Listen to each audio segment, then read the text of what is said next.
سلام البنات، مرحبا بكم معايا اليوم في فيديو جديد ومع وصفة جديدة. اليوم راح نديرو مع بعض وصفة تاع مملحات، يعني كم تشوفوا هذه مملحات بسيطة ولكن قدمتها بطريقة راقية.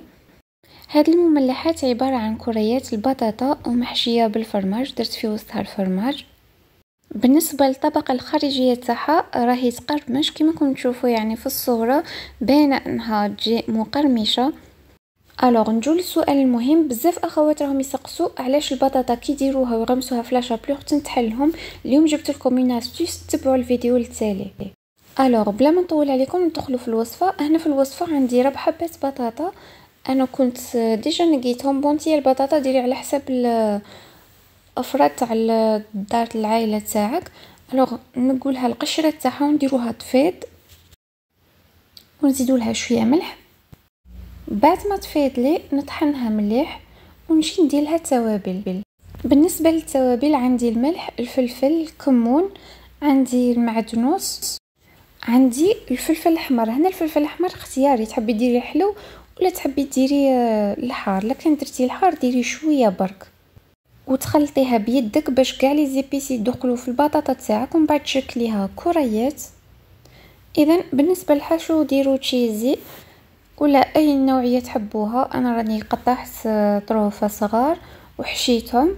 يعني كل هذه المراحل سهله، انا برك هذه المرحله اللي راهي جايه هي المهمه. فوالا هنا نجو للمرحله المهمه. هنايا باش ما تتحنش البطاطا تاعنا واش نديرو؟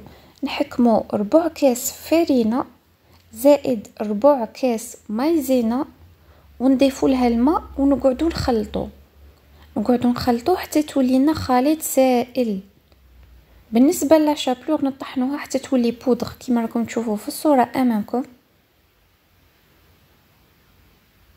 فوالا بنات، هذه الوصفه ما راحش نتحل لكم الكريات تاع البطاطا تاعكم، راح تبقى في لا فورم تاعها. درتيها يعني مدوره تقعد لك مدوره. برك كاينه واحد العفسه باش ما نتحلكمش، تابعي الفيديو دوك نوريك. ديجا راح نسيي حبه قدامك. اذا قلت لكم نديروا ربع كاس مايزينا، ربع كاس فرينه ونخلطوا مليح كما راكم تشوفوا. فوالا ولا لي الخليط سائل. واش نديرو؟ نحكم الكريات تاعي نغمسها في لاشابلور اللي راني طحنتها مليح، راكم تشوفوا راهي مطحونه مليح. نغمسها مليح ومن بعد نغمسها في الخليط تاعي.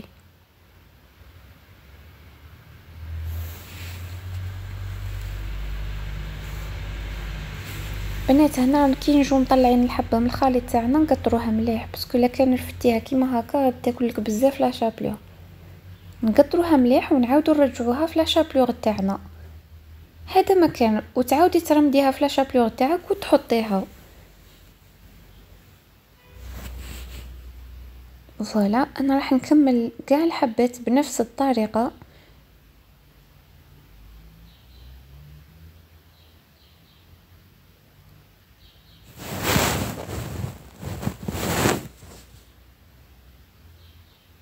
فوالا هذا هو الشكل الاخير. منا نروحو نقلوها، وانا هذيك مرحله القلي تجاوزتها لانه سهله وما راحش تنتحلك، يعني ما كاينش مشاكل. اذا انا كملت كاع الحبات بنفس الطريقه. فوالا هذا هو الشكل النهائي. صراحه يجي بزاف شباب، خاصه بعد ما تقلى وهكذا ديكوريها. دوك نقول لكم كيفاش ديكوروها بشكل راقي وبسيط، يعني بدون تكاليف. فوالا كي نقلوها ديروا الزيت، يعني ما تكتروش الزيت بزاف، قد ما يوصل نص الحبه كما راكم تشوفوها. وما بعد ما قليتهم يعني واحده ما تحلت ليش. فوالا بالنسبه للتزيين واش نديرو؟ راح نعطيكم تزيين سامبل. حكموا الصحن اللي راكم حابين تحطوهم فيه. اذا تجيبوا سلطه، شرائح تاع سلطه خضراء، قطعيها كاع صغار، قطع صغار هكا، وكما نقولوا ديري عمري بها كاع طبسي. ومن بعد جيبي الحبات تاوعك ست فيهم كاع في هذاك طبسي من الجهه يعني اللي تكون مشي حمراء بزاف، يعني اللي تكون اورانج، يعني مقليه مليح. وبالنسبه للتزيين من الفوق كما راكم تشوفوا هذاك الفرomاج انا حكمت الطابع تاع لاباط سكري، هذيك عجينه السكر تطبعي تشكلي فراشات ولا وتحطيهم يعني تلصق شويه من الفوق، ولي كورطون تاعك ديري فيهم هكا قطعه صغيره، صغروهم نتوما. انا حسيت روحي شويه كبرتهم. ديروا فرomاج غودا هذاك شباب، ديروا زيتون ولا ديروا هذا كاشير ولا لي كورنيشون، اي حطيها بهذه الطريقه. ما تنساش لي صوص، كانت عندك اون صوص الجيريان ديريها في الحواف كما انا في الحواف درت المايونيز، وديروا البيض فايض فوالا. وهذا هو، تحصلوا على هذا الشكل يعني راقي وبسيط اقل التكاليف. برك ملاحظه حبيت نقولها لكم بلي هذه الوصفه فريمون تدي الوقت، باسكو خاصه اذا درتي كميه كبيره. يعني كان عندك حاولي انك ديريها الصباح يعني وتغطيها بالبابي فيلم، ما حيصرى لها والو، يبقى لك غير كي تجي هكا قريب المغرب تقلي برك. هذا مكان. وما تنساش تستعملوا البابي هذاك ابسوربون باش يعني ما تجي خاليه من الزيوت، مع انه هي اصلا ما تشدش الزيوت، لانه الطبقه تاعها هذيك اللي غمسناها فيها يعني تعتبر غيره، يعني راح تشدها لنا ومام يعني ما حش تاكل لك الزيت بزاف ولا. اذا هذه هي الوصفه تاعنا نهار اليوم. نتمنى انكم تجربوها وما تبقاوش تسقسوني نفس السؤال، لاني نحب كي ندير لكم غوسيت ما نعاودش نوليلها. يعني دائما نتوما ارجعوا للبلاي ليست، ارجعوا لي فيديو تاعي القدم، اني توجور اني دايرت لكم سلسله تاع الوصفات، يعني تابعوهم. وفي الاخير ما عليا غير نقول لك الا كنتي اول مره تتابعي فيا شرفيني بانضمام تاعك عبر الضغط على زر ابوني. وفي الاخير نحب نذكركم بالنسبه للمتابعات اللي راهم يقولوا لي ما همش يوصلونا لي فيديو تاعك، الوغ نتيا كي ابونيتيني ما فعلتيش الجرس، درتي ابوني وصاي، دروك كي تجي ديري ابوني ولا اشتراك كاين حداها جرس، اضغطي على الجرس ديري توت.